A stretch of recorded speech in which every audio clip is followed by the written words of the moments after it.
Hello, everybody, and welcome back to this little podcast, episode 8 of Senior to Scratch. Once again, I do invite everybody to look at the show notes and click on my link for the YouTube channel because there are going to be a lot of neat visuals that you may want to look at.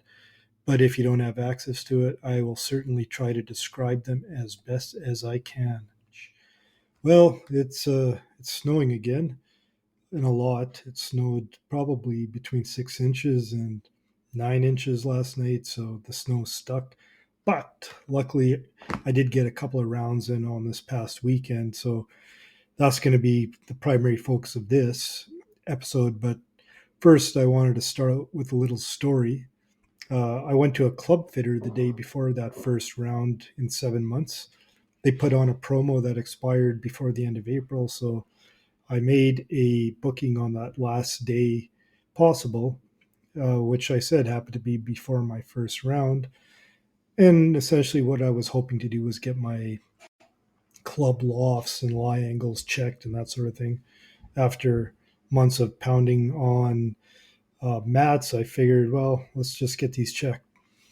So I proceeded to hit some really quality 6 iron shots in the simulator. Had these nice, what I thought were high, beautiful, tight draws carrying 190-ish yards. Then I got his diagnosis. He said, well, you probably won't get to scratch with these clubs, which are, by the way, they're 2-year-old TaylorMade P790s.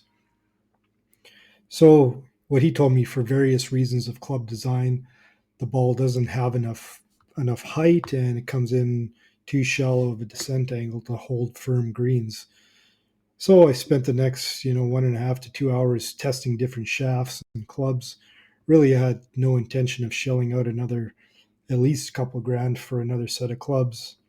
I may consider reshafting my current clubs to accommodate that extra descent angle that we're looking for, but I'm definitely not going to send them out for 3 weeks during our very short golf season, so I may do that at the end of the season. Now, maybe his negativity sort of sat in my subconscious during my round, but ultimately, I think his job is to sell clubs and make commissions, so I don't think I let that bother me. Okay, so back to golf. 7 months of preparation, nutrition, fitness, simulator time, course management techniques. I mean, it was all shaping up to be an epic week of low scoring and well played golf after a 7 month off season. So we get up to the first tee, and there is this brutal hole as far as I'm concerned. I'm left handed. There's trees all along the left side of the tee box and well out into the fairway. I am a natural drawer of the ball, typically, although I wasn't this past weekend. What you see here is a cone. So this is a Google Earth image of the golf course of that hole.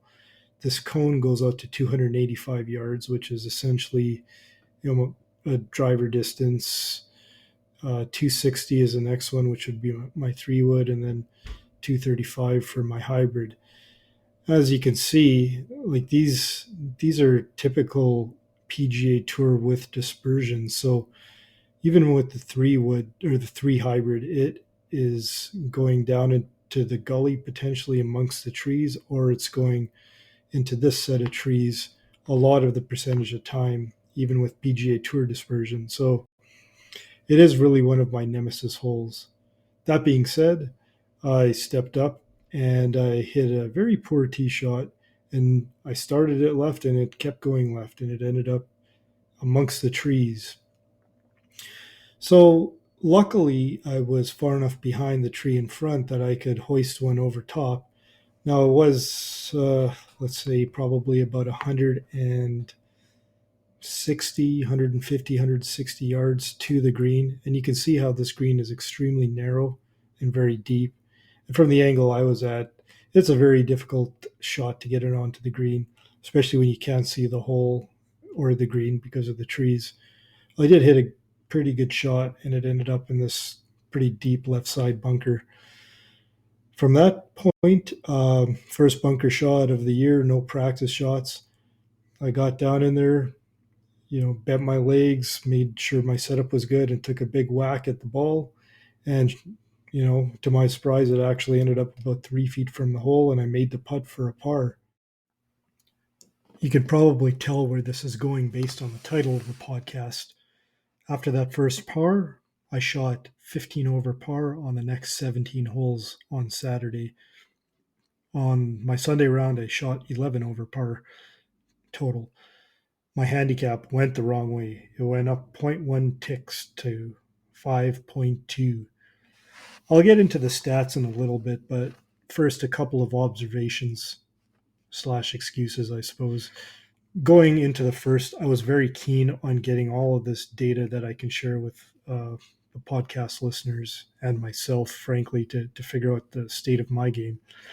So getting strokes gained calculated meant quite a bit towards that goal, meaning needing to know where each shot finished, how far it went, what type of shot was next. Was there trouble? Was there trees that I needed to punch out of that the app is just not going to know about? So I had to make mental notes or write notes on a piece of paper or in my app.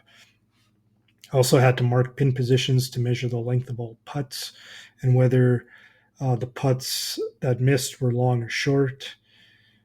In addition, I was going to use the yardage books to determine aim points for the approach shots, and then finally use the Google Earth images to give me the proper aim point for my tee shots, as I was showing you on the hole one view.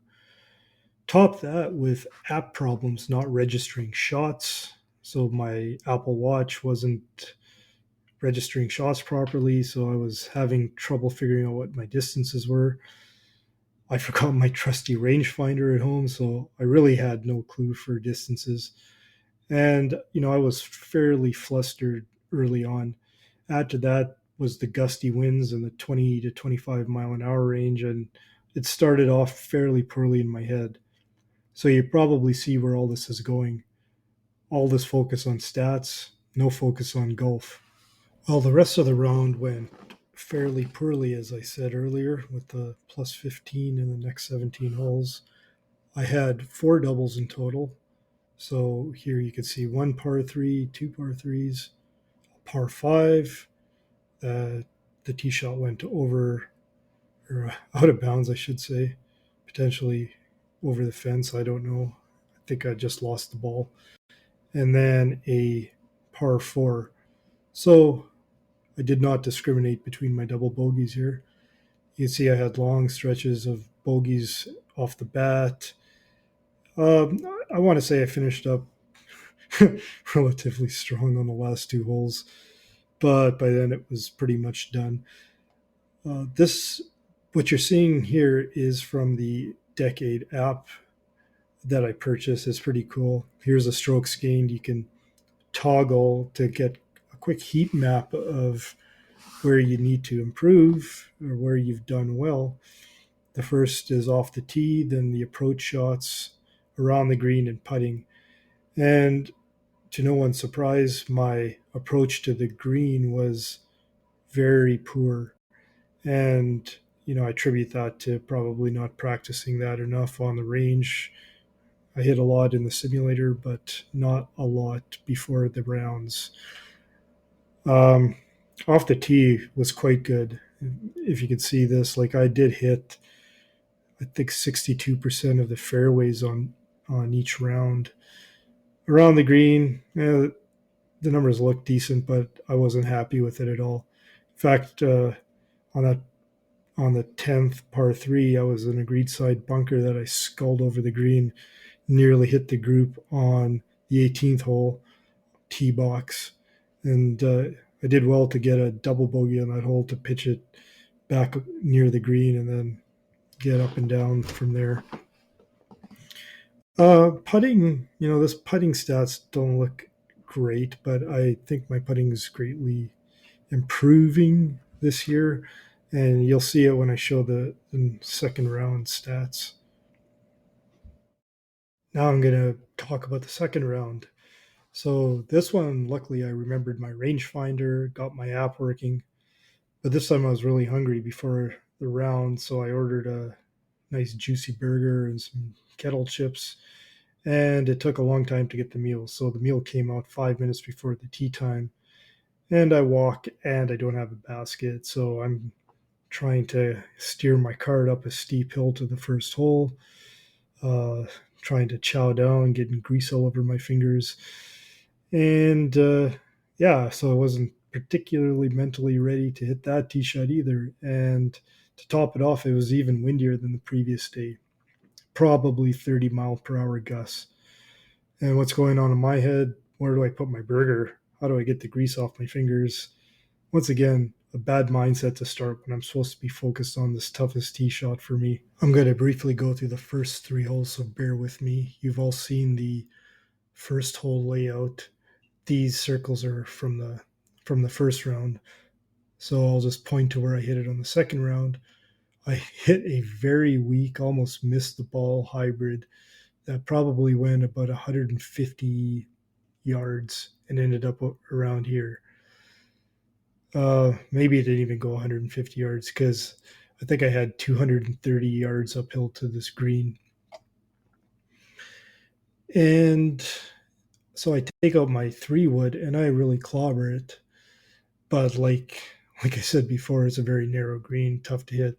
So I ended up somewhere here between the houses and the trees, but you can see there's a gap here. So I was able to sort of just hit a low pitch, get it onto the green to 30 some feet, 2 putt for my bogey.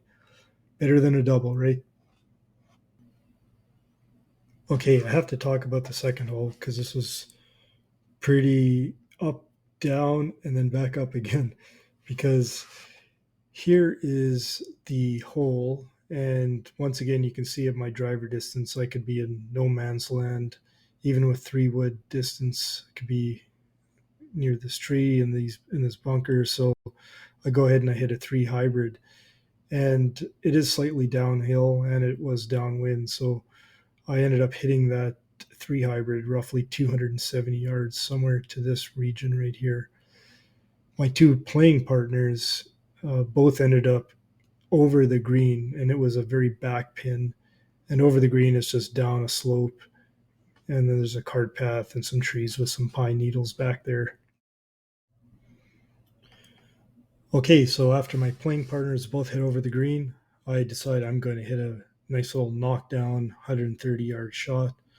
Well, I must have caught it extremely thin and sort of sculled it, and it bounced in front of the green, kept rolling, and over that slope that I was talking about, 6 feet down. And sure enough, I'm in these pine cones, pine needles back behind the green, short sighted. You could give me 100 balls, and I would never be able to get up and down from here. Never have. Not that I've hit 100 shots from here, but never gone up and down, especially with the back flag. Well, in this case, I sort of got lucky and I hit the pitch shot off this hill, and it took a lot of speed off. It came over and it rolled down the other side of the hill and to about 12 feet uh, in front of the flag here.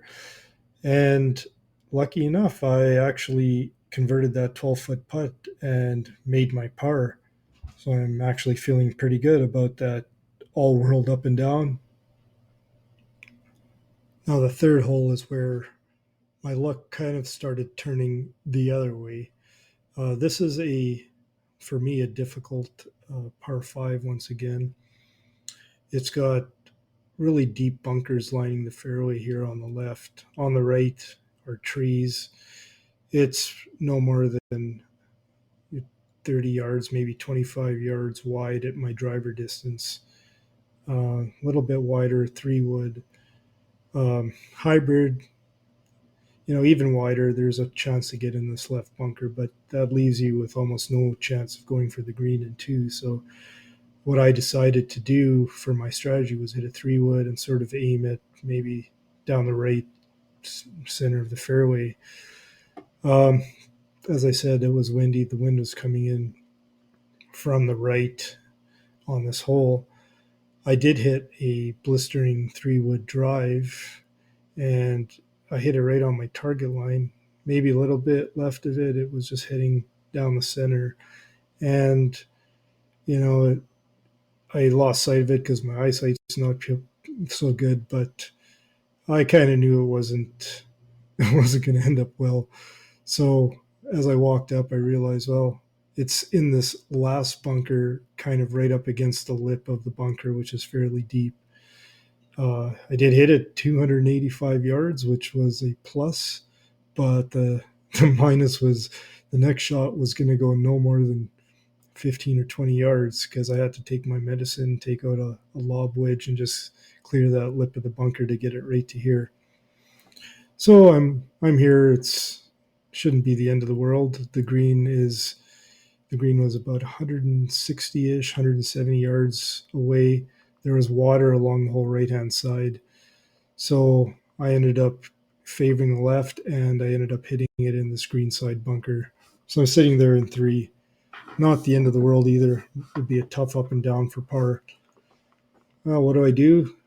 Just like the 10th hole on the first round, I ended up sculling it. It went over the green, over the bunker, over a rock wall that leads to the next tee box. And I had an impossible pitch shot coming up from about 35 yards over that rock wall, over the bunker onto the very fast green. I did hit a pretty spectacular pitch shot to about 7 feet, but I couldn't make the downhill 7 footer, and that was a double bogey. And the next hole was a double bogey, and I'll show the scorecard next. So I obviously got a little bit flustered after the third hole, getting double there, double the next hole. Absolutely terrible tee shot on the long par 3/5. Um, Hit a really good chip shot, missed that putt. So ended up in the bunker on 6, which is one of the more difficult, lengthy dogleg lefts. Salvaged my par on 7, got a pretty good bogey on 8, considering where my tee shot ended up. And we're on the 9th tee box. This is kind of a neat story, but we were talking about this podcast, and the guys were joking. Well, maybe instead of senior to scratch, you should just call it senior, implying that I'm never going to get to scratch.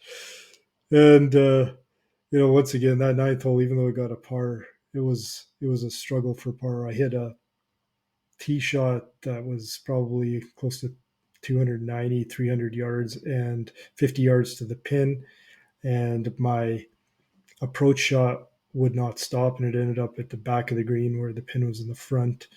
I had a 60-foot putt that I got to 10 feet short, and another long putt that I happened to drain for par. So that might have been the catalyst for me to play a little bit better for the rest of the round. But as you can see on the back, I shot 38 even with a double bogey.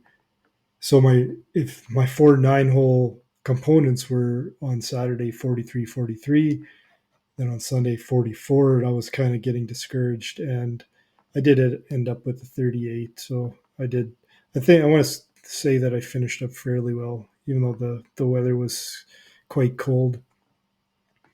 If you look at the strokes gained, once again, the approach to the green was my red flag here on the front 9. Almost every hole I would have lost strokes off the tee. Did much better on the back, as you can see. Around the green, not terrible, but there's some pretty big strokes lost here as well. On the greens, as I described some of the long putts that I made, I actually did quite well relative to, say, PGA standards from those same distances. So quite encouraged by the putting, and I'm going to continue to work on that because, as my playing partner said, well, that's one thing that's really a constant. You can practice on the range, hitting shots, but you'll never get a true feel for what the course is going to be like doing that. But putting is putting. So, what are some of my key takeaways from this past weekend? First, do the stats, the heavy lifting for the stats after the round. Don't get distracted during the round. Secondly, flat simulator mats and no wind are not real world conditions. It is much different when you have the psychology of golfing on a real course. So with that said, I really need to uh, block practice in my range sessions. So pick one type of swing, try not to knock anything down, just gain some confidence in hitting with the appropriate amount of dispersion for each club. So those cones that you see will actually imitate real world conditions and my shot pattern. I need some bunker practice. I haven't sculled a ball out of a bunker in a long time before this year, and I had two in the first two rounds. Pitching practice will also be important, especially as the greens firm up. I was trying this lower trajectory chip, and even though I felt that the shots were good, they just would not stop. They would just keep running out. So I need to get a little bit more height and a little bit more stopping power on these pitches. So that's another thing I'll work out. But I do feel good, and I did feel good about the last 10 holes that I played at 3 over par, even considering the double bogey. So next time I'll talk more about my progress and perhaps what I do this upcoming weekend if the snow is gone. And I will talk about the Tiger 5, just to wet your whistle a little bit. It's kind of things that Tiger considered no-nos. If he wanted to win tournaments, he had to stay away from. So I'll show you what mine were and what Tiger's goal is. So I think you'll find this pretty interesting. So thank you for sitting through this relatively lengthy podcast, and I can't wait to share progress with you on the next episode of Senior to Scratch.